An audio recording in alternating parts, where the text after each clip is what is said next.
Hey, it's nutritionist Trisha Mandis here, coming straight to you from hot yoga class, still sweaty, still need a shower and everything, but that doesn't matter because I have a very exciting study I want to talk to you about today, and that is called the BROAD study. It is a randomized controlled trial using a whole foods plant-based diet in the community for obesity, ischemic heart disease, or diabetes. So I'm actually going to pull the study up on the screen today and just go through it very briefly so you can familiarize yourself with what a scientific intervention study actually looks like on paper when it's published. And then we're going to talk about some of the really exciting results that came from the study. So if you are interested in weight loss, especially, or losing some centimeters around your waist, while still eating as much as you want and being very healthy in the process and focusing more on food than having to kill yourself at the gym, you're definitely going to want to stick around for these results. All right, here you have it, a randomized controlled trial using a plant-based diet in the community for obesity, heart disease, or diabetes. You can actually download this article for free if you want to read the whole thing.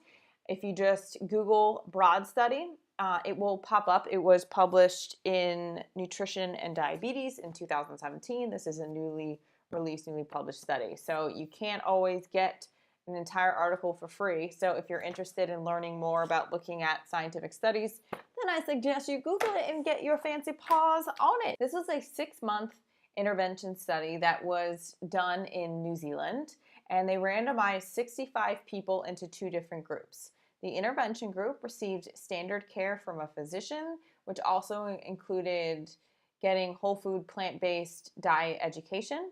And then the control group only received standard care from their physician without the plant-based diet education at the same time. Participants were ages 35 to 70. Yes, that's correct.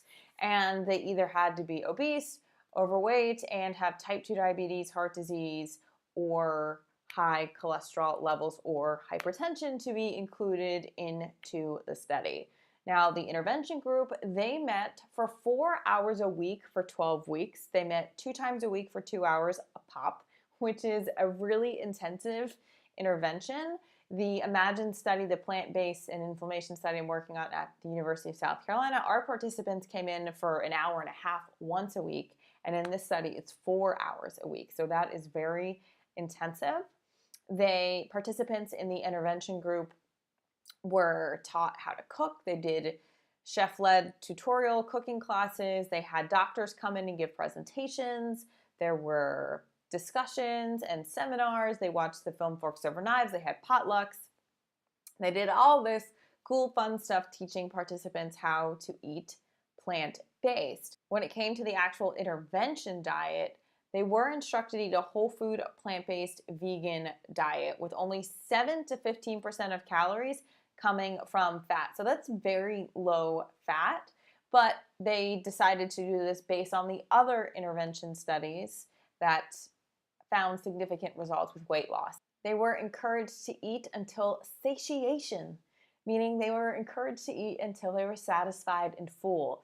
They also were told to not count calories specifically. They didn't want their participants doing that. They wanted them to eat whenever they wanted until they were full and not worry about calories. They aren't very specific when it comes to what they said about exercise, but what they did say about exercise is that it focused on the food and it wasn't focused on increasing exercise. It didn't blatantly say that they were told not to change their exercise regimen. It's a little vague when it comes to exercise there, but the primary focus was on fruits and vegetables and whole grains and legumes. Participants were encouraged to eat the foundational filling foods that I like, which is the terminology I like to use for our potatoes, sweet potatoes, whole grains, the foods that make us feel full so we're not hungry eating plant-based. They were encouraged to use to not eat high-fat plant foods and to avoid them. So that means olives and avocados. And they were also encouraged to avoid caffeine.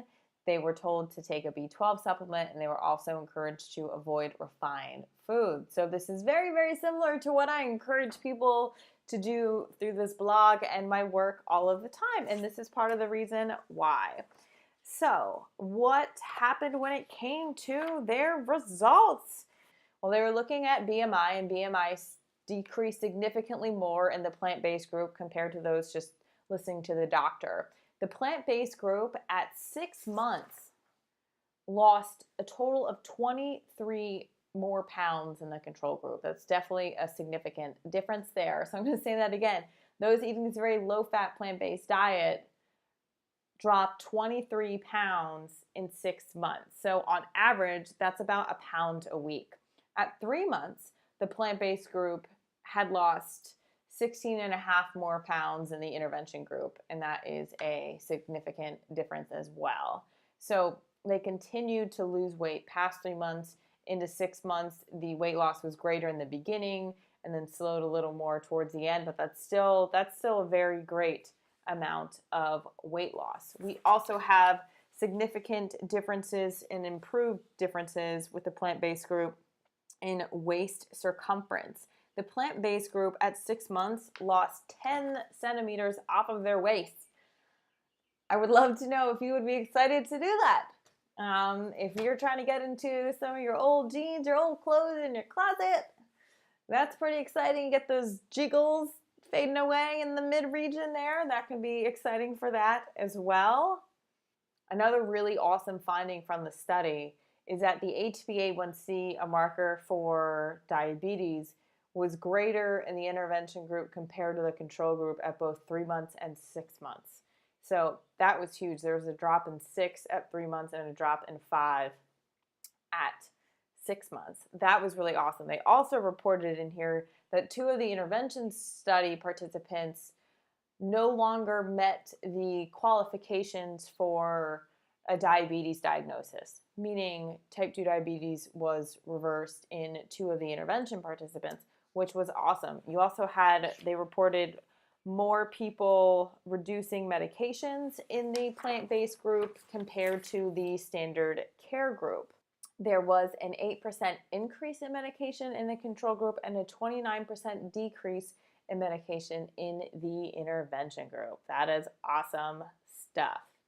Another cool finding from the study is that there was no difference in food costs between the 2 groups.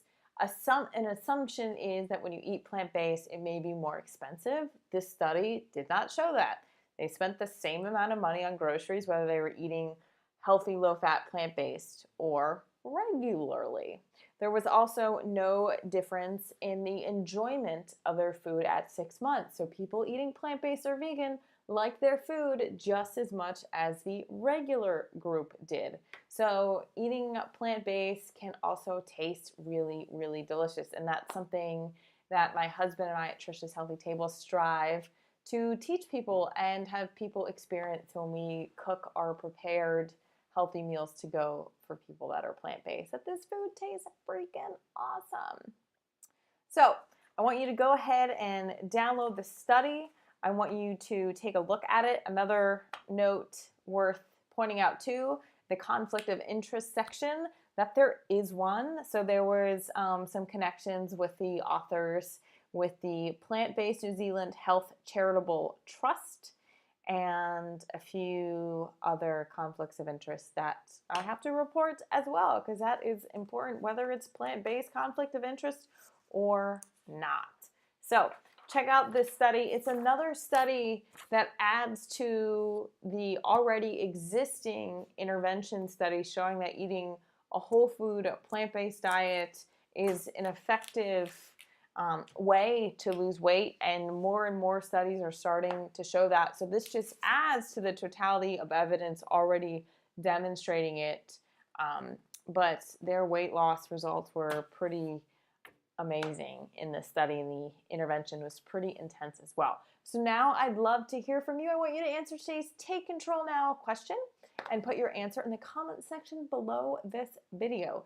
And I want to know from you, what is something new that you learned from today's Take Control Tuesday episode and the broad study itself? If you have any other insights from today's video, I'd love to hear those too.